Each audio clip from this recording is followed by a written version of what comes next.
तो नमस्कार दोस्तों, स्वागत है आपका हमारे YouTube channel Tiwari ji educational में। मेरा नाम है राघव तिवारी और आज की जो हमारी वीडियो है ये बीए प्रोग्राम सेमेस्टर 6 जिनके भी एग्ज़ाम में पेपर लगा है कॉन्फ्लिक्ट एंड पीस बिल्डिंग का, कॉन्फ्लिक्ट एंड पीस बिल्डिंग। तो उसमें ये बहुत ही इंपॉर्टेंट टॉपिक है आपका, जिससे पेपर में क्वेश्चन आते ही आते हैं। और हमने इस स्लाइड को ऐसा बनाया है जिसमें आपके लिए जो इम्पोर्टेंट है उस पर ज़्यादा फोकस किया गया है और जो ज़्यादा इंपॉर्टेंट नहीं है उस पर कम फोकस किया गया है। यानी कि जिस टॉपिक से आपके पेपर में क्वेश्चन ज़्यादा आते हैं और पेपर में आपको कैसे आंसर लिखना है, पूरा उसी फॉर्मेट में आपको आज के इस वीडियो में मिल जाएगा। चलिए दोस्तों, जो हमारा टॉपिक है वो है कॉन्फ्लिक्ट मैनेजमेंट, यानी कि संघर्ष प्रबंधन, संघर्ष समाधान तथा संघर्ष रूपांतरण।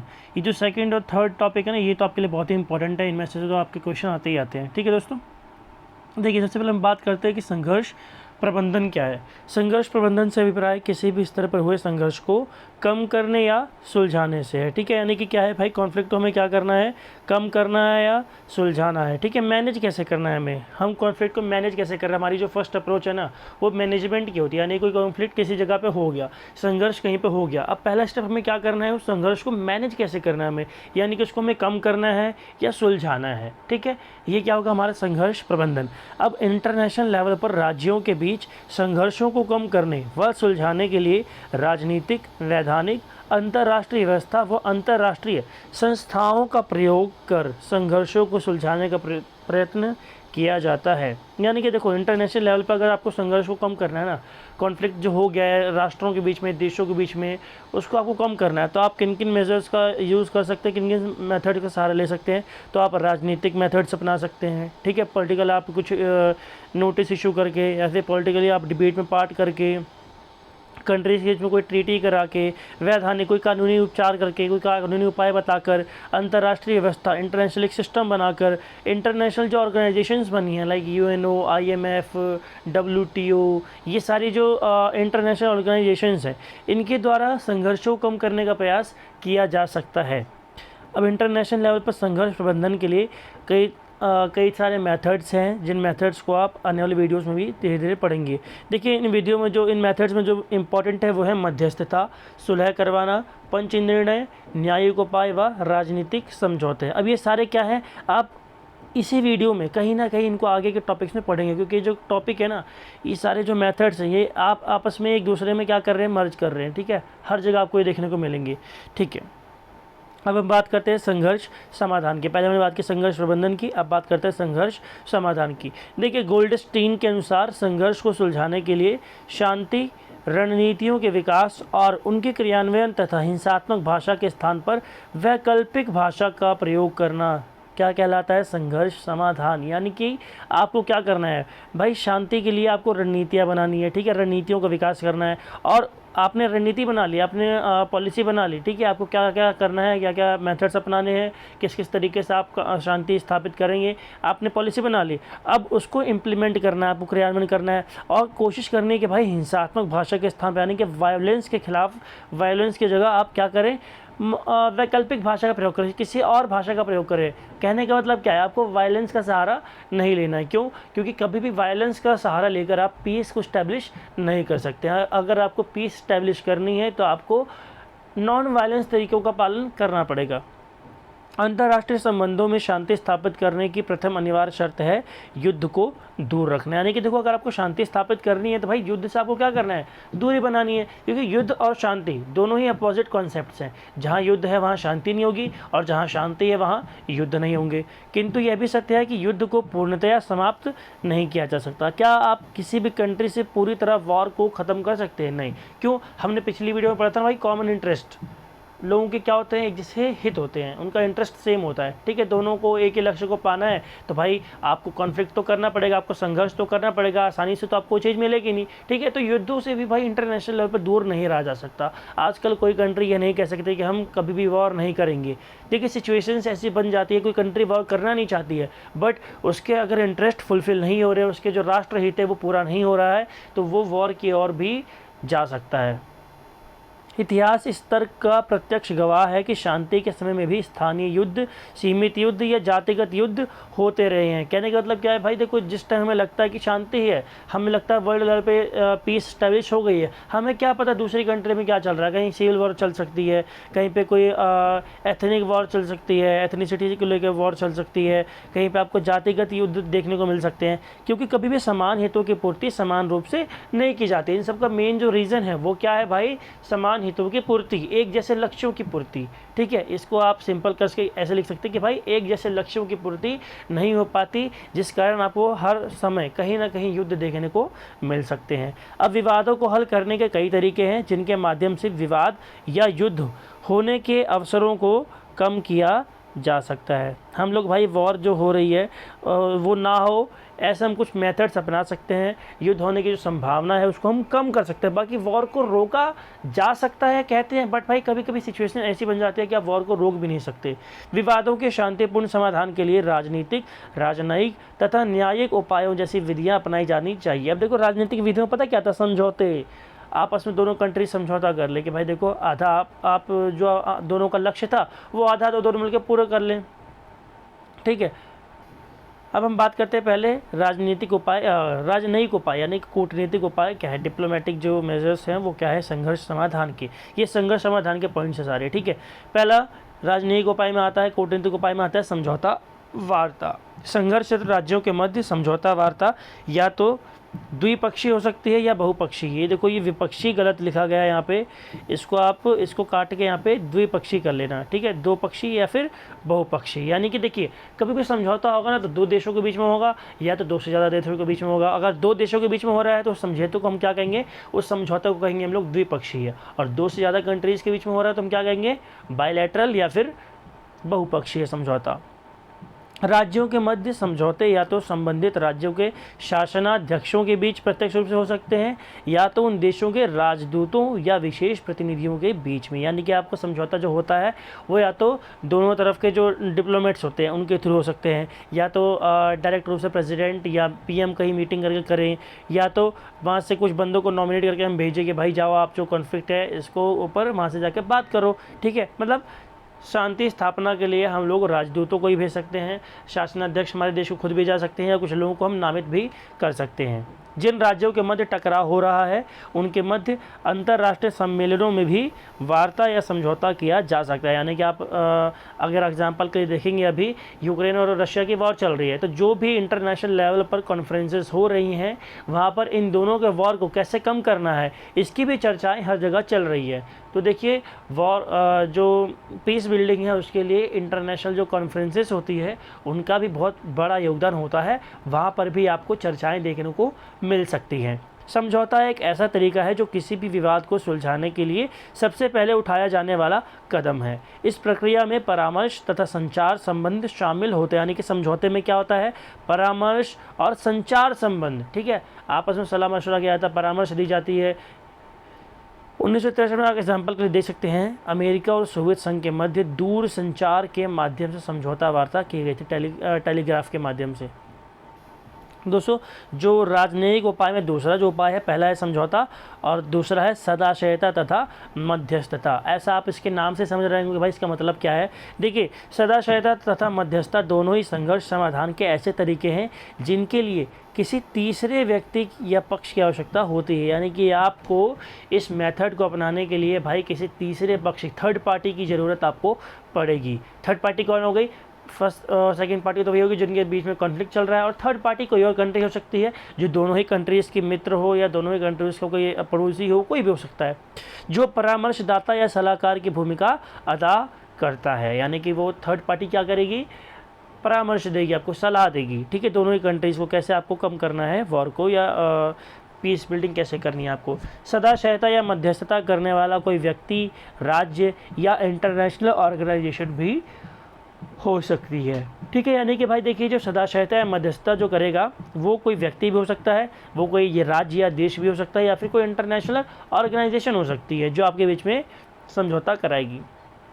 सदाशयता तथा मध्यस्थता में एक मूलभूत अंतर यह है कि सदाशयता में तीसरे पक्ष की भूमिका निभाने वाला व्यक्ति दोनों पक्षों को विवाद या समाधान करने के लिए मंच प्रदान करता है तथा वार्ता हेतु अप्रत्यक्ष रूप से इस वार्ता या संघर्ष की प्रक्रिया में वह सम्मिलित नहीं होता। कहने का मतलब समझिए भाई, अब पूछा जा रहा है आपसे पेपर में क्वेश्चन आए कि सदाशयता तथा मध्यस्थता में क्या अंतर है। तो देखिए, सदाशयता मध्यस्थता में सिमिलरिटीज़ तो ये है कि तीसरे पक्ष की आवश्यकता होती है, और अंतर क्या है कि सदाशयता में जो तीसरा पक्ष है यानी कि जो थर्ड पार्टी है वो प्रत्यक्ष रूप से शामिल नहीं होती, वो मंच प्रदान करती है। मान लीजिए यूक्रेन और रशिया की वॉर चल रही है, तो दोनों ही जो देश हैं उनके जो राजदूत होंगे या फिर जो उनके शासनाध्यक्ष होंगे, क्या वो एक दूसरी कंट्री में जाना पसंद करेंगे? नहीं। तो मान लीजिए कोई पड़ोसी कंट्री है, मान लीजिए अजरबैजान है, अजरबैजान ने बोला कि भाई आप हमारे यहाँ पे आके क्या करें, दोनों जने बातचीत कर सकते हैं, तो ये क्या होगा, ये सदाशयता कहलाएगी। अब उसमें अजरबैजान के शासनाध्यक्ष प्रत्यक्ष रूप से अपनी भूमिका नहीं निभाएंगी, यानी कि उस बैठक में वो नहीं जाएंगी, ठीक है, उन्होंने मंच प्रदान कर दिया बस। लेकिन मध्यस्थता में क्या होता है, जो तीसरा पक्ष होता है, जो थर्ड पार्टी होती है, वो प्रत्यक्ष रूप से अपनी भूमिका निभाती है और सलाह भी देती है, ठीक है। उदाहरण के लिए 1966 में भारत तथा पाकिस्तान के मध्य जो वॉर चल रही थी उसको सुलझाने के लिए जो समझौता किया गया, उस समझौते में यूएसएसआर ने मध्यस्थ की भूमिका निभाई थी, ठीक है दोस्तों। जो उसका तीसरा पॉइंट है वो है सुलह करवाना। अब सुलह करवाना क्या होता है? सुलह करवाने की प्रक्रिया में जांच तथा मध्यस्थता दोनों ही तरीके शामिल होते हैं, यानी कि इसमें भाई जो सबूत होते हैं उनकी जांच भी की जाती है, दोनों के बीच में वॉर का जो कॉज है या फिर कॉन्फ्लिक्ट का जो कॉज है उसकी जांच की जाती है, और जांच करने के बाद मध्यस्थता की भूमिका भी निभाई जाती है। इस प्रक्रिया में कोई व्यक्ति या अंतर्राष्ट्रीय संगठन अपनी भूमिका अदा कर सकता है। वर्तमान समय में अगर आप देखेंगे तो भाई यूएनओ एक ऐसी ऑर्गेनाइजेशन है इंटरनेशनल लेवल पर, जो इंटरनेशनल लेवल पर राज्यों के बीच में सुलह करवाने का जो कोशिश है, प्रयत्न है, वो करती है। सुलह कराने की प्रक्रिया में अनेक तरीके उपयोग में लाए जाते हैं ताकि विवाद का शांतिपूर्ण समाधान तलाशा जा सके। इसमें कई सारे मेथड्स अपनाए जाते हैं। इसमें तथ्यों की जांच के पश्चात ही विवाद को सुलझाने हेतु सुझाव दिया जाता है, यानी कि भाई देखिए, पहले सारे सबूतों की जांच की जाएगी, पहले देखा जाएगा कि कॉज खंगाला जाएगा, पहले भाई जो कॉन्फ्लिक्ट हो रहा है उसका रीज़न क्या है, कॉज क्या है, क्यों हो रहा है कॉन्फ्लिक्ट, उसके बाद सलाह दी जाएगी। ये नहीं कि किसी एक की बात सुन ले, दूसरी बात सुन ले, अपना फैसला सुना दिया, ऐसे नहीं होगा। पहले जाँच की जाएगी भाई पूरे ढंग से, ठीक है, ताकि दोनों प्रतिद्वंदी विचारों मतभेद को तथ्यात्मक रूप से कम किया जा सके, यानी कि दोनों के बीच में जो कॉन्फ्लिक्ट चल रही है उसको फैक्चुअल तरीके से कम किया जा सके, ठीक है।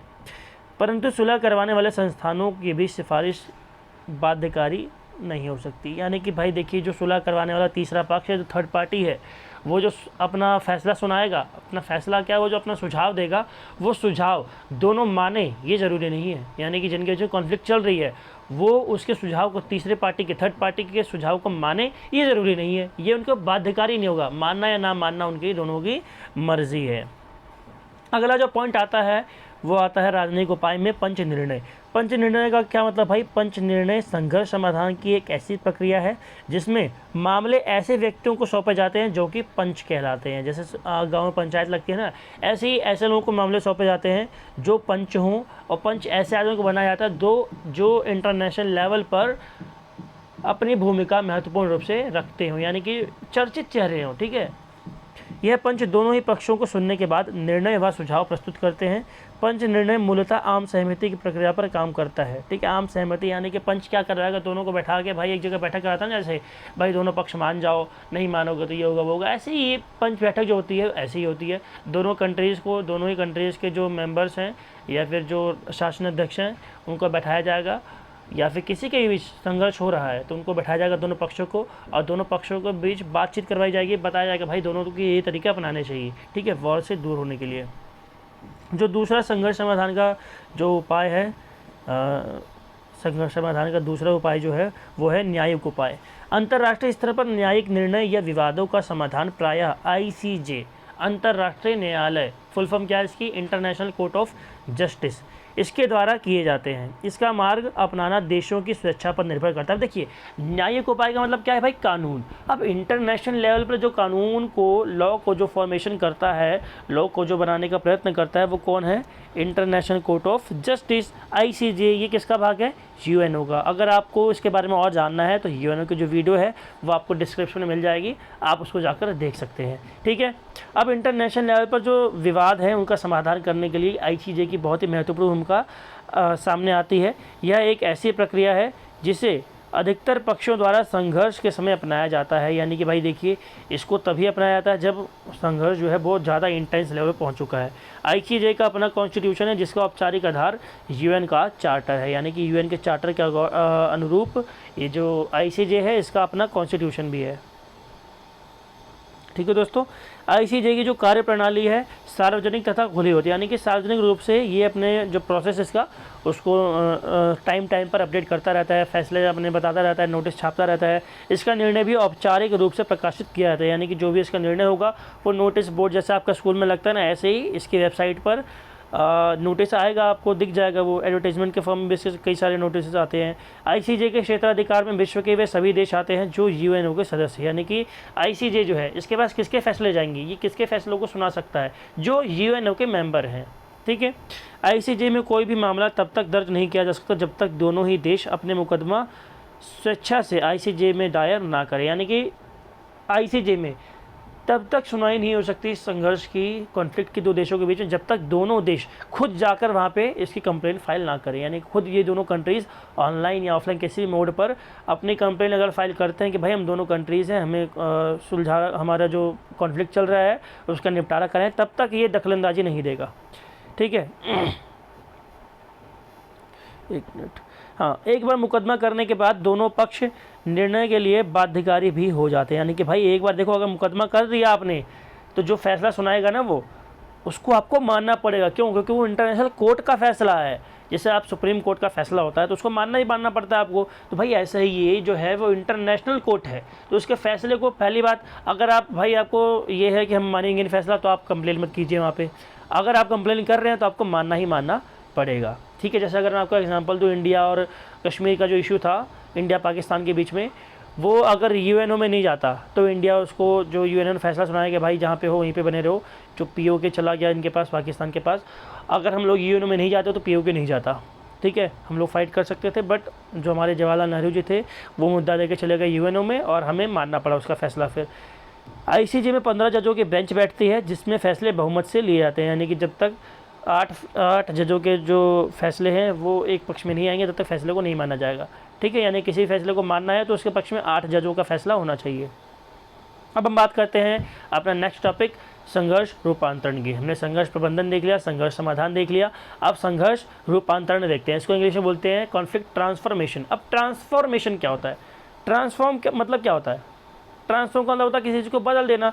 अब किस में बदल देना भाई? संघर्ष। देखो, संघर्ष भी जो हमारा रूपांतरण होता है ना, हम संघर्ष को किसी चीज़ में बदल सकते हैं। एक सकारात्मक रूप से, सकारात्मक मतलब संघर्ष जो है वो समाधान हो गया उसका, ठीक है, संघर्ष खत्म हो गया। और एक नकारात्मक, अब संघर्ष हो रहा है तो भाई नेगेटिव क्या हो सकता है? संघर्ष अगर समाधान नहीं हो रहा दोनों कंट्रीज के बीच में तो नेगेटिव क्या होगा भाई? वॉर हो जाएगी। ठीक है, तो हम इसके दो पक्षों को समझेंगे, सकारात्मक और नकारात्मक। पहले हम समझते हैं सकारात्मक पक्ष को। सकारात्मक संघर्ष रूपांतरण एक ऐसी प्रक्रिया है जिसमें अंतर्राष्ट्रीय या किसी भी स्तर पर हुए संघर्ष के स्थान पर शांति निर्माण करने का प्रयत्न किया जाता है। यानी कि भाई देखो, जो उसका मेन मोटिव है, उसका जो मेन मोटिव है वो क्या है? शांति निर्माण। ठीक है, इसका मेन मोटिव क्या है? शांति निर्माण। यानी कि इसमें क्या होता है, सकारात्मक रूपांतरण में भाई ये कहा जाता है कि संघर्ष को हमें ख़त्म करना है, पीस को इस्टेब्लिश करना है। सकारात्मक संघर्ष रूपांतरण संघर्ष को समाप्त कर उसे शांति में बदलने की प्रक्रिया है। यानी कहने का मतलब क्या है भाई? संघर्ष को हमें ख़त्म करना है, शांति को स्थापित करना है। सकारात्मक संघर्ष रूपांतरण की प्रक्रिया में कई मुख्य कदम संघर्षरत राज्यों के मध्य उठाए जाते हैं जिनसे शांति निर्माण किया जा सके। कौन कौन से जो कदम उठाए जाते हैं? पहला, समझौता वार्ता। समझौता वार्ता के माध्यम से संघर्षरत राज्य आपसी समझौते द्वारा संघर्ष को रूपांतरित कर सकते हैं। यानी कि भाई देखिए, जो दोनों देश होंगे वो आपस में क्या करेंगे?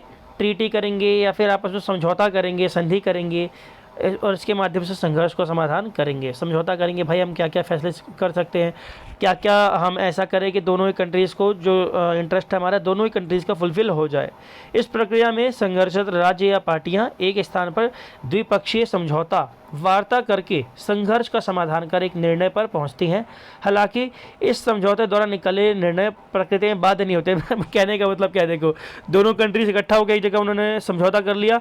अब जब वो लोग अपने अपने कंट्री में गए तो क्या हुआ भाई? दोनों ही बदल गए ना, हमें तो वॉर करनी ही करनी है, तो बाध्य नहीं है, यानी कि उन्होंने समझौता किया उसके फैसले वो माने ही माने, ये जरूरी नहीं है। ठीक है।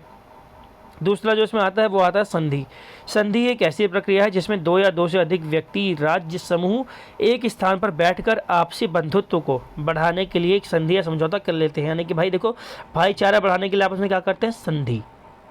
संधि संघर्ष को रूपांतरित करने में भी अपनी सहायक भूमिका निभा सकती है। अब संधि हो गई, दोनों तीनों आपस में मित्र बन गए, तो संघर्ष क्या हो जाएगा हमारा, खत्म। इस प्रक्रिया का प्रयोग कर दोनों संघर्षरत राज्य एक स्थान पर एकत्रित होकर आपसी संघर्ष को सुलझाने का प्रयास कर सकते हैं, जिससे दोनों की मांगों को ध्यान में रखकर एक संधि की जा सकती है, ताकि दोनों की मांगों को ध्यान में रखकर शांति की स्थापना की जा सके। यानी कि देखो, संधि का मतलब क्या है भाई, संधि तभी सक्सेसफुल होगी जब दोनों की मांगें पूरी हो, यानी कि दोनों को बराबर बराबर हिस्सा मिल जाए। ठीक है। एक बर्गर है मान लो, खाने वाले दो बंदे हैं, अब उसको अगर दोनों में कॉन्फ्लिक्ट चल रहा है, भाई नहीं मैं खाऊंगा पूरा, वो कह रहे हैं मैं खाऊंगा पूरा, अब दोनों करे ठीक है भाई चल एक संधि करते हैं, एक समझौता करते हैं कि दोनों आधा आधा खा लें।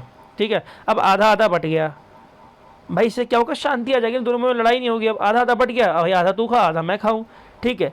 तो यही होता है यहाँ पे भी। संघर्ष रूपांतरण की इस प्रक्रिया में दोनों ही संघर्षरत राज्य एक मध्यस्थ को भी नियुक्त कर सकते हैं, यानी कि एक मध्यस्थ भी इसमें आ सकता है। बट भाई ध्यान रखना, वो मध्यस्थ जो है ना, वो बिल्ली बांटना कर जाए वो कहीं। ठीक है।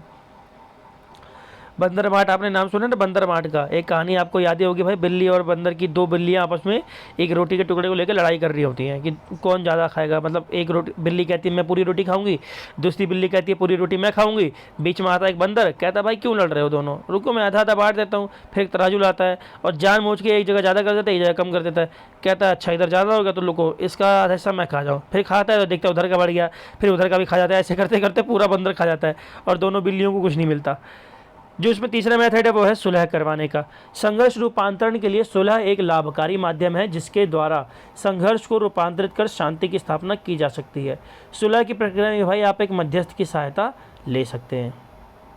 आगे आता है नकारात्मक संघर्ष रूपांतरण।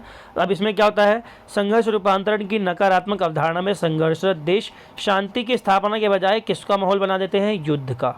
संघर्ष रूपांतरण की इस प्रक्रिया में संघर्षरत देश या राज्य शांतिपूर्वक माध्यमों के बजाय हिंसात्मक साधनों का प्रयोग करते हैं। मान लीजिए अभी जो हो रहा है रूस और यूक्रेन में, भाई दोनों ने क्या कर दिया है, संघर्ष रूपांतरण किया। संघर्ष जो कॉन्फ्लिक्ट चल रहा था दोनों के बीच में बहुत सालों से, उसको ट्रांसफॉर्म तो कर दिया, बट पॉजिटिव ट्रांसफॉर्मेशन नहीं किया उसने, नेगेटिव किया। दोनों ने एक दूसरे के ऊपर वॉर डिक्लेयर कर दी। ठीक है। दोनों एक दूसरे से वॉर करने लग गए हैं। तो ये क्या है, ये नकारात्मक कैरेक्टर है ट्रांसफॉर्मेशन का। ठीक है दोस्तों। तो आई होप फ्रेंड्स आपकी जो आज की वीडियो है, ये टॉपिक आपको बहुत ही पसंद आया होगा, आपको पूरा टॉपिक हमारा समझ में आ गया होगा। अगर आपको ये टॉपिक समझ में आ गया है तो हमारी वीडियो को लाइक कर दें, चैनल को हमारे सब्सक्राइब कर ले, क्योंकि ऐसे वीडियोस आपको मिल जाएंगे टाइम पर। और अपने दोस्तों के साथ, जो आपके क्लासमेट्स हैं उनके साथ इसको शेयर भी कर दें। ठीक है दोस्तों। और अगर आपको किसी और टॉपिक पर वीडियो बनवानी है तो हमारा जो कमेंट बॉक्स है आपके लिए ऑलवेज़ ओपन है। कभी भी आके आप कमेंट करें कि भैया इस वीडियो पे आपको वीडियो बनानी है, मैं आके वीडियो उस पर बना दूंगा और ऐसी वीडियो बनाऊंगा कि आपको समझ में आ जाए। ठीक है दोस्तों, आज के लिए इतना ही। जय हिंद, जय भारत।